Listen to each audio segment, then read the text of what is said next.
la journée, je me fais embêter. Tu ne t'arrêtes jamais, je suis traquée, frappée. Du rythme et un air léger pour une thématique plutôt lourde. J'en ai marre. Celle du harcèlement à l'école. Un élève sur 10 en est victime et dans ce groupe, plusieurs élèves connaissent déjà le problème. Au début, ils me demandaient souvent la marque de mes vêtements ou autre. Et à chaque fois que je leur disais que n'importe quelle marque, même quand ça en était une autre, ils disaient que c'était nul. Ils disaient que j'avais pas de style. Ils m'embêtaient assez souvent. Des fois, j'étais à un endroit, ils venaient pour m'embêter. Ils trouvaient que j'étais pas comme les autres.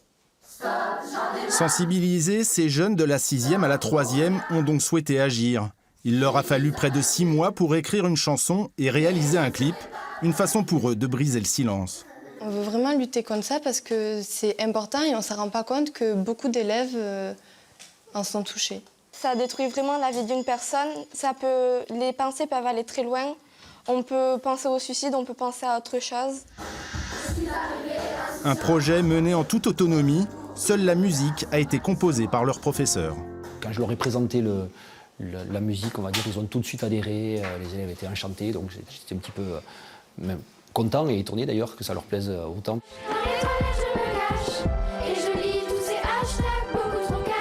Des cours de récré aux réseaux sociaux, le harcèlement a évolué.